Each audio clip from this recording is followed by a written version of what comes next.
இயக்குனர் சிகரமாக கொண்டாடப்படுபவர் பாரதி ராஜா. காரணம், இவர் அறிமுகப்படுத்திய நட்சத்திரங்கள் இன்றும் திரைவானில் ஜொலிக்கிறார்கள்.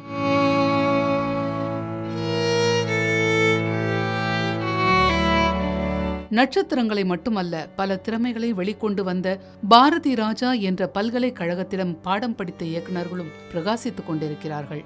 அவர் அறிமுகப்படுத்தியவர்களை சொன்னாலே போதும், பாரதி ராஜா என்ற சிற்பி செதுக்கிய திரையுலகை அறியலாம்.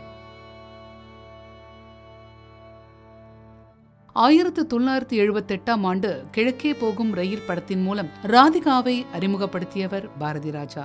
1981 அலைகள் ஓய்வதில்லை என்ற திரைப்படத்தின் மூலம் ராதாவை அறிமுகம் செய்தார். முத்தழகாக 1983 மண்வாசனை படத்தில் ரேவதியையும், 1986 ஜெனிஃபர் டீச்சராக ரேகாவை கடலோர கவிதைகள் படத்திலும் அறிமுகப்படுத்தினார் பாரதி ராஜா.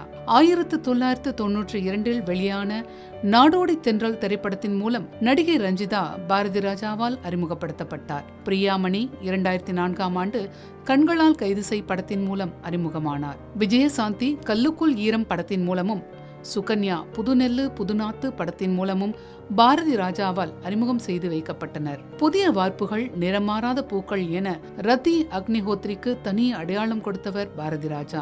நடிகர் முத்துராமனின் மகனான கார்த்திக்கை அலைகள் ஓய்வதில்லை படத்தின் மூலம் 1981 நவரச நாயகனாக அறிமுகப்படுத்தினார் பாரதி ராஜா.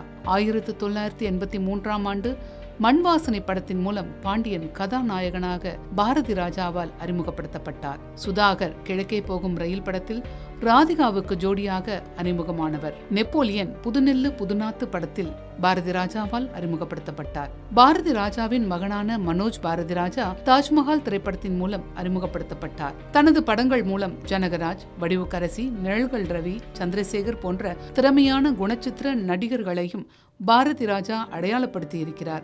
பாரதி ராஜாவிடம் உதவி இயக்குநர்களாக பணியாற்றி பின்னர் தமிழ் சினிமாவில் பல பிரபலங்கள் உச்சம் தொட்டிருக்கிறார்கள். இயக்குனர் கே. பாக்யராஜ், இயக்குனர் மணிவண்ணன், நடிகர் பொன்வண்ணன், மனோபாலா, தியாகராஜன் என்று சொல்லிக்கொண்டே போகலாம். பல திறமைகளை அடையாளப்படுத்தி தமிழ் சினிமாவுக்கு புத்தொளி பாய்ச்சிய பாரதி ராஜா பல விருதுகளுக்கு மட்டுமல்ல, பல சாதனைகளுக்கும் சொந்தக்காரராக இருக்கிறார்.